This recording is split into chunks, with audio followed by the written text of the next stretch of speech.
વોરમાં દેશ દુનિયા રાજ્યના આજના અત્યાર સુધીના બધા જ મોટા મહત્વના સમાચાર અને ખાસ તો પાકિસ્તાન સાથે કેવી રીતે બદલો લેશે ભારત અને શું રણનીતિ ઘડાઈ રહી છે, શું થઈ રહ્યું છે દિલ્હીમાં, એ બધી જ વાતો આપને બતાવવી છે। અને સૌથી પહેલા વાત કરવી છે એ જળશક્તિ મંત્રાલયની બેઠક, કારણ કે સિંધુ જળ કરાર આટલા યુદ્ધો થયા પણ તેમ છતાં ભારતે રોક્યું નહોતું, તોડ્યું નહોતું અને હવે એ સિંધુ જળ કરાર ભારતે રોકી દીધો છે, તોડી દીધો છે અને પાકિસ્તાનને તરસે મારવાનું નક્કી કર્યું છે। અને એના જ માટે ગૃહમંત્રી અમિત શાહની આગેવાનીમાં જળશક્તિ મંત્રી CR પાટીલ અને વિદેશ મંત્રી S જયશંકરની એક બેઠક મળી હતી। બેઠકમાં શું ચર્ચા થઈને આવનારા સમયમાં પાકિસ્તાનના કેવા ભૂંડા હાલ થઈ શકે છે, અજય પાસેથી જાણીએ। અજય,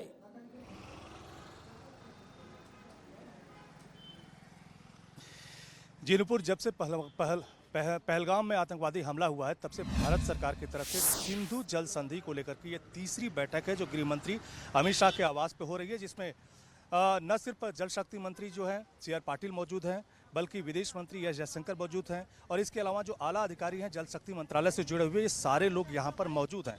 और ख़ास करके कल भी एक जल शक्ति मंत्रालय में बैठक हुई थी जिसमें पाकिस्तान को एक लेटर भेजा गया और ख़ास करके उसमें कहा गया है कि दरअसल सिंधु जल संधि जो है उसका पाकिस्तान ने उल्लंघन किया है, उसकी मूल भावना के साथ खिलवाड़ हुआ है, इसलिए हम इस संधि को फिर से नए सिरे से बदलाव करने के लिए तत्पर हैं, क्योंकि पाकिस्तान की तरफ से आतंकवादी गतिविधियां लगातार बढ़ रही हैं। तो इस तरह के कठिन या कह सकते हैं कि काफ़ी डेरोगेटरी लैंग्वेज का इस्तेमाल करते हुए पाकिस्तान को मैसेज भेजा गया था, नोटिस भेजा गया था। लेकिन आज उस चुकी संधि को भारत ने एक तरह से निलंबित करने का फैसला किया है, तो उस पर किस तरह से आगे बढ़ा जाए, किस तरह के इंफ्रास्ट्रक्चर की वहाँ पे ज़रूरत है और किस तरह से आगे पाकिस्तान को मैसेज दिया जाए। चूँकि वर्ल्ड बैंक की अगुवाई में दोनों देशों के बीच ये समझौता हुआ था 1960 में, तो उसको कैसे टैकल किया जाए, इन तमाम सारे मुद्दों को लेकर के गृह मंत्री अमित शाह की अगुवाई में यह बैठक हो रही है। आगे की रणनीति पे विचार विमर्श किया जा रहा है और माना जा रहा है कि आगे आने वाले समय में भारत इस संधि के ऊपर किस तरह से आगे बढ़ेगा, ये लब्बो लुआब आज तय होगा। जी,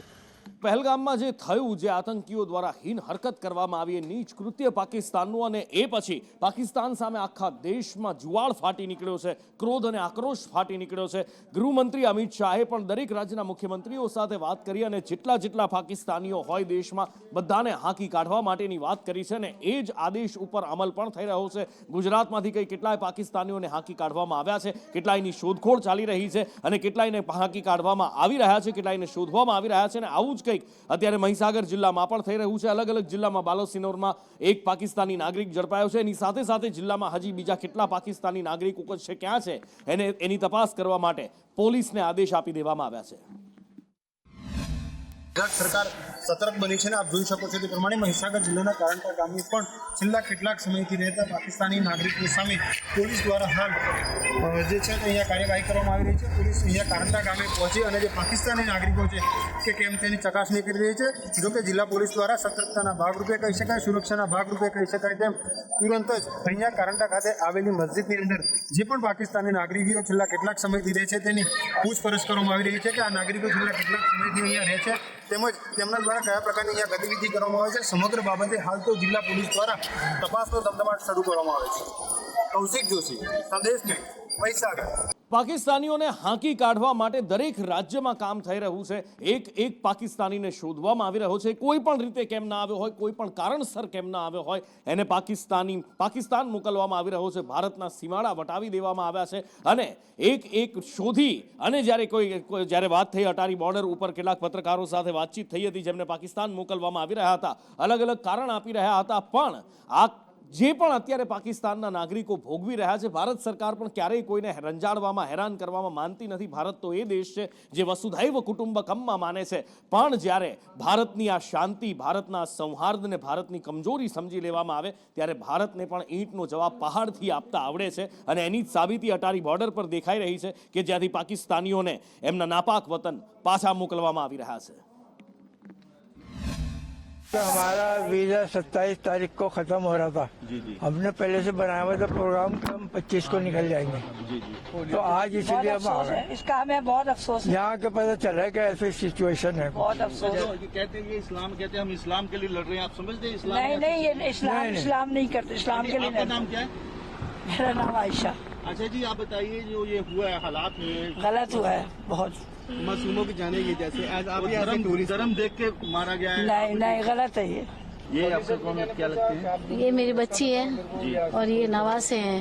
अब मिलने के लिए आए हैं तो अब ये बोल रहे हैं पापा आए इनके लेने के लिए, लाहौर बॉर्डर पे खड़े हैं, उनसे बाबता हो रहा है तो अब हमको वापस भेज दिया। क्या कहते हैं, क्यों वापस भेज दिया? वो वापस भेज दिया। वो कह रहे हैं कि ना हम इनकी माँ के इंडियन पासपोर्ट है, हम अलाउ नहीं करते अंदर जाने का। हाँ, ये हमारी जिम्मेवारी में है, हम नहीं भेजेंगे इनको। અને પુલવામામાં જે થયું એ પછી આક્રોશ ફાટી નીકળ્યો છે, ચરમસીમા પર દેશવાસીઓનો આક્રોશ છે। એક જ વાત છે કે બદલો માંગી રહ્યા છે, અલગ અલગ રીતે લોકો પોતાનો વિરોધ અને પોતાનો આક્રોશ પ્રદર્શિત કરી રહ્યા છે। ક્યાંય હોમ હવન ને યજ્ઞ થઈ રહ્યા છે મૃતકોના એમના હતાત્માઓના શાંતિ માટે, તો બીજી બાજુ બંધ પાળવામાં આવ્યું છે।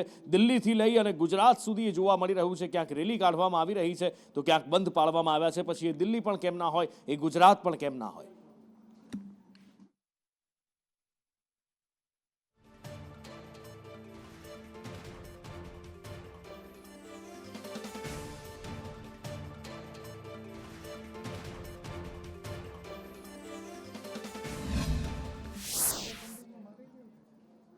અને આ એ દ્રશ્યો છે કે જ્યાં આક્રોશ દેખાઈ રહ્યો છે, ક્યાંક સ્વયંભૂ બંધ પાળવામાં આવ્યો છે, જાણે કર્ફ્યુ મુકાઈ ગયો હોય અથવા તો કોરોનાના સમયની યાદ તાજી થઈ જાય એવું સજ્જડ બજાર બંધ છે, હકડે ઠઠ બંધ બજાર દેખાઈ રહ્યું છે। પછી એ જાલોદ હોય, હિંમતનગર હોય, મેઘરજ, દિલ્હી, દેશની રાજધાની પણ જાણે કે થંભી ગઈ છે। આ બધા જ દોડતા ભાગતા શહેરો છે જે થંભી ગયા છે। મોરબીમાં વિશાળ રેલી કરવામાં આવી અને એ પછી માંગ કરવામાં આવી કે જલ્દીથી પાકિસ્તાનનો હિસાબ કરવામાં આવે।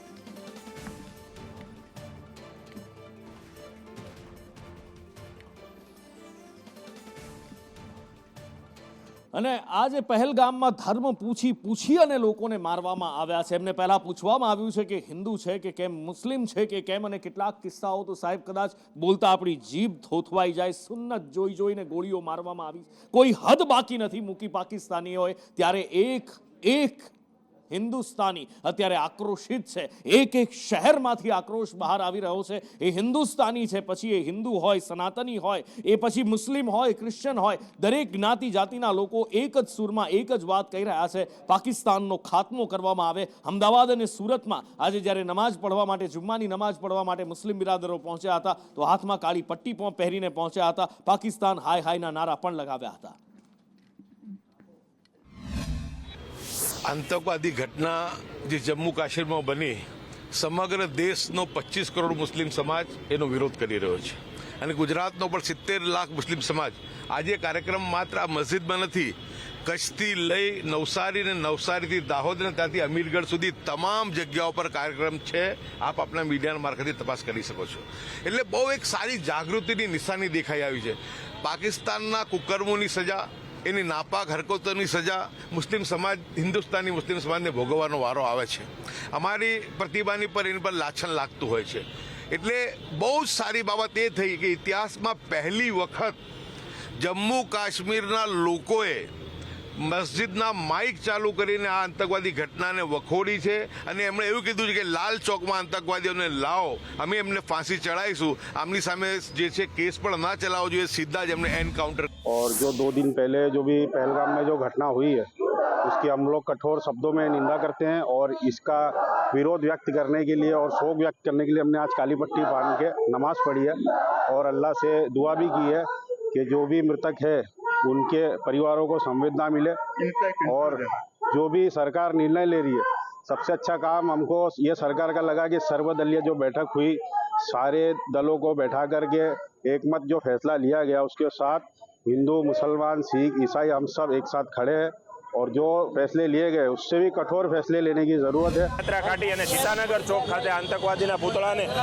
ફાંસી આપવામાં આવેલી હતી, કારણ કે આજે આખો દેશ જ્યારે એક થઈ અને માંગણી કરી રહ્યો છે કે પાકિસ્તાનની વિરુદ્ધમાં કંઈ ને કંઈ જડબાતોડ કાર્યવાહી કરીને પાકિસ્તાનના 2 ટુકડા કરવા જોઈએ। ફરી પાછી ઇન્દિરા ગાંધીની યાદ અપાવવા માટે જ્યારે આ દેશ તરસી રહ્યો છે ત્યારે લોકોનો જે અવાજ છે, લોકોની જે માંગણી છે લઈને આજે કોંગ્રેસ સમિતિ રોડ ઉપર ઉતરી છે અને આ વિરોધ પ્રદર્શનનો કાર્યક્રમ આપવામાં આવેલો છે। અને આપના માધ્યમથી અમે પ્રધાનમંત્રીને કહેવા માંગીએ છીએ કે પ્રધાનમંત્રી, આજે સમગ્ર દેશ સહિત કોંગ્રેસ પક્ષ અને તમામ પક્ષો કોઈ પણ જાતના પક્ષાપક્ષીને સાઈડ ઉપર મેકીને આજે તમારી સાથે છે, તમારા નિર્ણયની રાહ જોઈ રહ્યો છે તો તમે ઝડપથી નિર્ણય કરો અને પાકિસ્તાન ઉપર હુમલો કરીને પાકિસ્તાનના 2 કટકા કરી અને જે પ્રમાણે ઇન્દિરા ગાંધીએ બાંગ્લાદેશને છૂટું પાડ્યું હતું એ પ્રમાણે પાકિસ્તાનના નકશામાંથી ગાયબ કરી દો.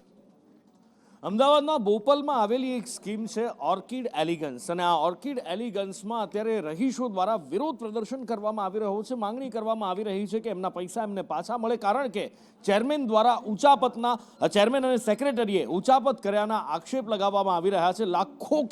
લાખોને રૂપિયાની કિંમતના ઉચાપત થયા હોવાના પણ આરોપ લગાવવામાં આવી રહ્યા છે.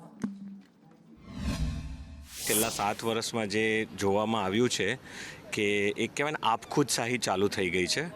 જે ઇલેક્શન હતું એ પણ પ્રોપરલી નહોતું થયું અને બની બેઠેલા કમિટી આવી ગઈ અને જે આપખુદશાહી કે પૈસા કલેક્ટ કરવામાં કહેવાય દંડો ઉગામવાની વાત હોય કે નહીં આપો તો આમ થશે ને લોકોનું પાણી ને વીજળી બંધ કરી દેવાની વાત કરે, પણ જ્યારે એ પૈસા ખર્ચવાનું ને ક્યાં ખર્ચાય છે અને શું છે એની વિગતો આપવાની વાત આવે છે ત્યાં ગલ્લા તલ્લા થાય છે અને એ કહેવાય ને ફરી જવામાં આવે છે કે ના રિપોર્ટ તો બધાને મોકલાઈ ગયો છે, તમે ધ્યાન નહીં આપ્યું હોય.